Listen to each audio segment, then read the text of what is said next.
दोस्तों, आज की कहानी का शीर्षक है असंभव हुआ संभव। चलिए सुनते हैं।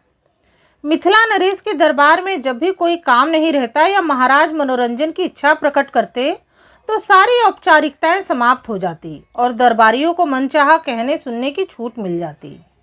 मिथिला नरेश के दरबार में एक दरबारी थे पलटू झा। गोनू झा से पुराने और महाराज के खास मुँह लगे। गोनू झा के दरबार में बढ़ते रसूख से वे भीतर ही भीतर जलते थे, लेकिन प्रकट रूप से गोनू झा की सराहना ही करते। उनके बारे में दरबार में यह आम राय थी कि गोनू झा से सलामत दूर की भली, न इनकी दोस्ती अच्छी न इनकी दुश्मनी अच्छी। बड़े घाघ माने जाते थे पलटू झा।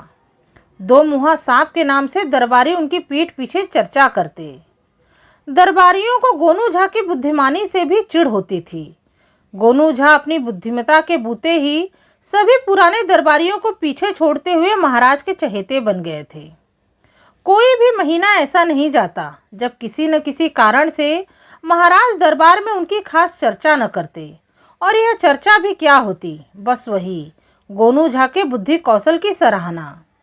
मतलब यह कि गोनू झा और पलटू झा की चर्चा किसी न किसी कारण से दरबारियों के बीच होती ही रहती।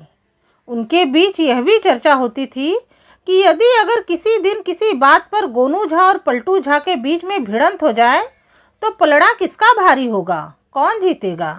लेकिन गोनू झा और पलटू झा आपस में भिड़ने की बजाय ऐसी किसी संभावना के पनपते ही कन्नी काट जाते। ठीक ही कहते हैं कि समान सूझ वाले ज्ञानी परस्पर विरोधी विचार के होते हुए भी आपस में जूझते नहीं, बल्कि अपने काम में अपनी धुन में लगे रहते हैं और निर्णय लोगों पर छोड़ते हैं। लेकिन एक दिन वह अवसर भी आ ही गया जब पलटू झा की एक चुनौती गोनू झा को स्वीकार करनी ही पड़ी।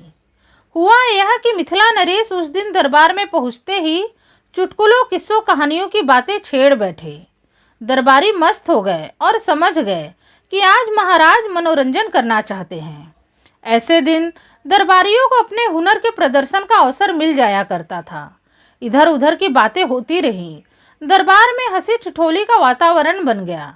दरबारी औपचारिकताएं सरक गई। तभी किसी बात पर पलटू झा ने तंज कसा। अरे भाइयों, हम सभी गोनू झा की बुद्धिमानी की चर्चा करते रहते हैं, लेकिन यदि गोनू झा सुराही में कुम्हड़ा अर्थात कद्दू भर लाए तो मैं उनकी बुद्धि का लोहा मान लूं। बात बहुत सामान्य ढंग से कही गई थी, लेकिन उसे सुनते ही दरबारी हंसने लगे। गोनू झा को भी यह बात चुप सी गई। वे मुस्कुराते हुए अपने आसन से उठे और महाराज से बोले, महाराज, मैं सुराही में कुम्हरा भर सकता हूँ यदि आप कहें। महाराज को लगा कि अब गोनू झा अपनी बुद्धि के घमंड में सेखी बघार रहे हैं।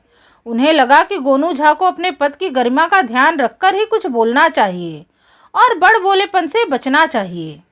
मिथिला नरेश ने उन्हें टोका, पंडित जी, कुम्हड़ा कुम्हड़ा होता है, पानी या आटा नहीं कि आप सुराही में भर ले।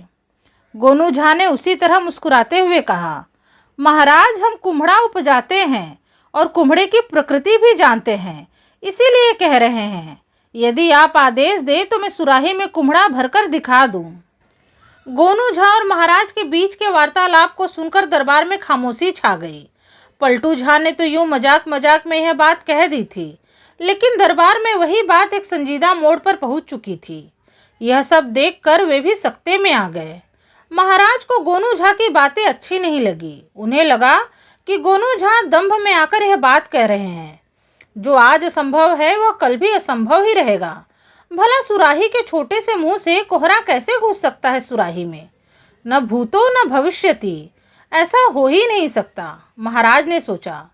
उन्होंने गोनू झा पर गंभीर दृष्टि डाली तो देखा गोनू झा अभी मुस्कुरा रहे हैं। गोनू झा की मुस्कान देखकर महाराज खिन्न हो उठे। उनके मन में विचार उठा, यह कुटिल मुस्कान, गोनू झा को उनके दंभ की सजा मिलनी ही चाहिए। उन्होंने गोनू झा से गंभीर स्वर में पूछा, तो पंडित जी, आप अब भी कह रहे हैं कि सुराही में कुम्हड़ा भरा जा सकता है? दरबारी गण महाराज की गंभीरता से सन्नाटे में आ गए, लेकिन वे मन ही मन खुश थे कि गोनू झा महाराज का कोप भाजन बनने वाले हैं। गोनू झा अपनी उसी सहजता में बोले, जी महाराज, अभी कुम्हड़े के फलने का मौसम है, मुझे 3 माह का अवसर दे तो मैं यह काम करके दिखा दूं। महाराज ने उनकी बातों को गंभीरता से लिया तथा घोषणा की कि आज से ठीक 3 माह बाद गोनू झा दरबार में कुम्हड़े से भरी सुराही प्रस्तुत करेंगे। यदि वे नहीं कर पाएंगे तो दंड के भागी होंगे। इस गंभीर घोषणा के बाद उस दिन महाराज दरबार से उठ गए। दरबारी मन ही मन खुश थे कि गोनू झा पर सामत आने वाली है। दूसरे दिन से दरबार सामान्य ढंग से चलने लगा। गोनू झा भी सामान्य और सहज थे। पलटू झा और अन्य दरबारी उनके चेहरे पर कोई चिंता की रेखा नहीं देखकर असमंजस में थे। फिर भी उन्हें लग रहा था कि 3 माह बाद गोनू झा निश्चित रूप से दंडित होंगे। सुराही में कोई कुम्हरा डाल सकता है भला? देखते ही देखते 3 महीने बीत गए। दरबार के किसी दरबारी ने महाराज को याद दिलाया, महाराज आज ठीक 3 महीने पूरे हो गए। आज गोनू झा हम लोगों को सुराही में कुम्हड़ा भरकर दिखाने वाले थे। महाराज को 3 महीने पहले की घटना याद हो आई।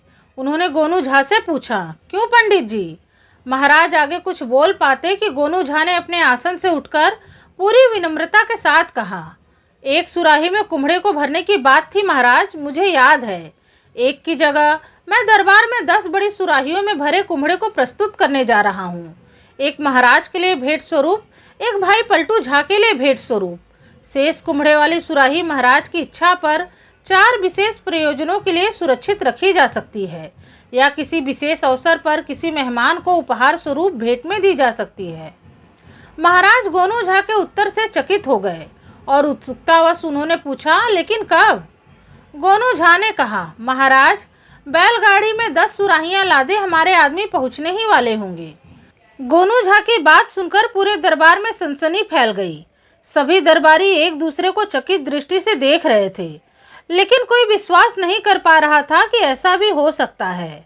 थोड़ी ही देर में द्वारपाल ने आकर सूचना दी कि गोनू झा के घर से एक बैलगाड़ी आई है जिस पर सुराहियां लदी हैं तथा उस बैलगाड़ी के साथ आए हुए लोग सुराहियां दरबार में लाना चाहते हैं।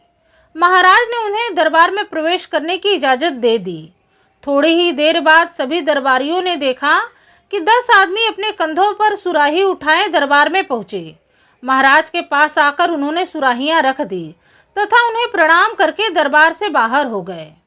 गोनू झा अपने आसन से उठे और सबसे बड़ी सुराही को पूरी ताकत से उठाकर धीरे धीरे चलते हुए महाराज के पास आ गए और उसे महाराज के आसन के पास रखते हुए बोले, महाराज यह सबसे बड़ा कुम्हड़ा आपके लिए है।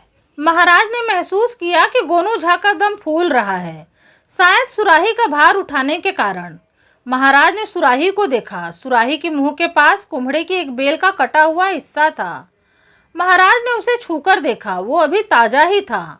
उन्होंने उसे खींचने की कोशिश की तो वह बेल सुराही से थोड़ा सा खिंचा, लेकिन उसके बाद सुराही हिलने लगी। महाराज ने सुराही का मुंह पकड़कर एक हाथ से उठाने की कोशिश की तो उन्हें लगा कि सुराही को उठाना आसान नहीं है।